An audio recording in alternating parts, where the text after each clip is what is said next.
안녕하세요. 10분 성경의 보통 목사입니다. 오늘은 창세기 2장으로 한 장 묵상을 나누겠습니다. 혹시 창세기 2장을 아직 읽지 않으셨다면 영상을 잠시 멈추고 2장을 먼저 읽고 오세요. 창세기 2장입니다. 창세기 2장은 크게 두 부분으로 나눌 수 있습니다. 먼저 1절부터 3절까지의 창조의 완성, 안식입니다. 지난 1장에서 6일까지의 창조를 마치신 하나님은 일곱째 날에 안식하시는데요. 여기에서 중요한 사실은 안식도 창조의 사역 안에 포함되어 있다는 겁니다. 2절입니다. 하나님이 그가 하시던 일을 일곱째 날에 마치시니 그가 하시던 모든 일을 그치고 일곱째 날에 안식하시니라. 하나님께서 하시던 일, 즉 창조의 사역을 일곱째 날에 마치신다라고 나오죠. 바로 일곱째 날에 하셨던 안식도 하나님의 창조 사역 안에 포함이 된다는 말입니다. 안식하다라는 뜻의 히브리어 동사는 샤밧인데 일을 중지하다, 행동을 멈추다라는 의미가 있습니다. 자, 그러니까 무언가를 계속 생산하고 만들어내는 것만이 창조의 사역이 아니라 멈춰 있고 중지되어 있다고 생각되는 상황조차도 창조의 사역일 수 있다는 겁니다. 그리고 3절에 보면 창세기 전체에서 딱 한 번 쓰인 단어가 등장하는데요. 바로 거룩이라는 단어입니다. 3절입니다. 하나님이 그 일곱째 날을 복되게 하사 거룩하게 하셨으니 멈춤과 중지의 날인 일곱째 날이 다른 모든 날과 다른 점은 하나님께서 그 날을 거룩하게 하셨다는 겁니다. 하나님께서 안식을 얼마나 중요하게 여기셨는지를 알 수 있습니다. 다음으로 4절부터 25절까지는 사람의 창조 심화편입니다. 4절 이하의 내용은 지난 1장에서 나온 창조 사역을 다시 반복하는 것처럼 보이는데요. 2장이 1장과 다른 점은 사람의 창조를 좀 더 자세하게 다루었다는 겁니다. 특별히 18절 이하에 보면 여자의 창조가 나오죠. 이렇게 아담과 그의 아내 하와가 벌거벗었으나 부끄러워하지 않았다라는 것으로 창세기 2장의 말씀은 끝이 납니다. 창세기 2장에 나오는 사람의 창조를 통해 기억해야 할 메시지는 무엇일까요? 첫째로 완벽한 작품이다 라는 겁니다. 사람에게는 다른 모든 피조물에게는 없는 것이 있는데 그건 하나님의 형상과 하나님의 생기입니다. 창세기 1장 27절입니다. 하나님이 자기 형상, 곧 하나님의 형상대로 사람을 창조하시되 남자와 여자를 창조하시고 창세기 2장 7절입니다. 여호와 하나님이 땅의 흙으로 사람을 지으시고 생기를 그 코에 불어넣으시니 사람이 생명이 되니라. 아멘. 세상을 가만히 바라보면 이 세상이 얼마나 질서 속에서 아름답게 조화를 이루며 살아가는지 모릅니다. 물론 인간의 탐욕으로 많이 망가지긴 했지만 여전히 하나님께서는 이 우주와 지구를 질서와 조화 속에서 이끌어 가십니다. 우리가 살고 있는 이 지구의 크기, 또 태양과의 거리, 지구 자전축의 기울기도 한치의 오차 없이 완벽하게 조화를 이루고 있죠. 만약 지금보다 지구와 태양과의 거리가 조금만 더 멀거나 가까웠다면, 혹은 지구의 자전축의 기울기가 조금만 더 기울었다면 지구는 불덩이가 되었거나 아니면 얼음덩이가 되었을 겁니다. 이렇게 우주와 지구가 완벽한 질서를 이루는 데에는 수많은 조건과 무수한 힘들이 완벽한 조화를 이루기 때문인데요. 지구와 우주가 이토록 질서 있고 조화롭게 창조되었다면 모든 피조물 중에서 유일하게 하나님의 형상과 생기로 창조된 사람은 어떨까요? 우리의 인생은 하나님께서 손수 만드신 완벽한 작품입니다. 자, 제품이 아니라 작품이라는 사실을 꼭 기억하시기 바랍니다. 제품과 작품은 비슷해 보이지만 그 뜻은 전혀 다른데요. 이 제품과 작품의 결정적 차이는 불량품의 유무입니다. 일정한 틀에 의해 똑같이 찍어낸 제품은 불량품이 존재하지만 작품은 다르죠.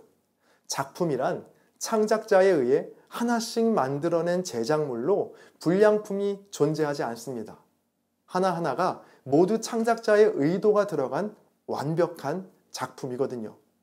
하나님께서 각 사람을 창조하셨다는 믿음이 없다면 우리는 제품이 될 수밖에 없습니다. 세상이 만들어 놓은 기준에 못 미치면 그 인생을 불행한 인생, 불량품 인생이라고 생각하기 때문이죠.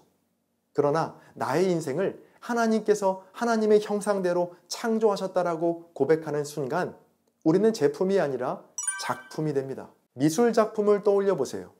미술 작품의 가치는 작품 그 자체보다는 작품을 그린 작가에 의해 좌우되죠. 우리의 인생도 마찬가지 아닐까요? 남들과 달라서 불량품이라고 생각했던 인생도 하나님이라는 이름이 우리 인생 가운데 붙게 되면 모든 것이 역전되어 어마어마한 가치가 있는 하나밖에 없는 작품 인생이 될 줄로 믿습니다. 사람의 창조를 통해 기억해야 할 두 번째 메시지는 모르는 것이 많다입니다. 총 6일간의 창조 중에서 사람의 창조는 가장 마지막 날에 이루어지죠. 6째 날 중에서도 가장 마지막으로 창조된 것이 사람이죠. 그럼 질문입니다. 최초의 인간이라고 하는 아담은 하나님의 창조 사역을 보았을까요? 보지 못했을까요? 보지 못했습니다. 왜냐하면 가장 마지막에 창조되었기 때문이죠. 아담이 창조되어 눈을 떴을 때 이미 모든 창조가 다 끝난 뒤였습니다. 다시 말하면 아담은, 즉 인간은 하나님의 창조를 보지 못했다는 겁니다. 그런데 성경을 자세히 읽으신 분들은 이런 질문을 할 수 있습니다. 아니 목사님, 하와는요? 하와는 아담이 만들어지고 난 후에 창조되지 않았나요? 아담은 하와가 창조되는 과정을 보지 않았을까요? 창세기 2장 21절입니다. 여호와 하나님이 아담을 깊이 잠들게 하시니 잠들매 그가 갈빗대 하나를 취하고 살로 대신 채우시고. 말씀해 보면 하나님께서 하와를 창조하시기 전 아담을 깊이 잠들게 하시죠. 결국 아담은 하와의 창조도 보지 못했습니다. 사람이 가장 마지막에 창조되었다는 것, 이것이 무엇을 의미할까요? 마지막에 창조되었기 때문에 사람이 다른 모든 것들보다 가장 귀하다라고 생각할 수도 있겠지만 반대로 마지막에 창조되었기 때문에 모르는 것이 가장 많은 존재가 바로 사람이라는 겁니다. 하나님께서 빛을 창조하시고 궁창을 만드시고 땅을 만드실 때 사람은 거기 없었습니다.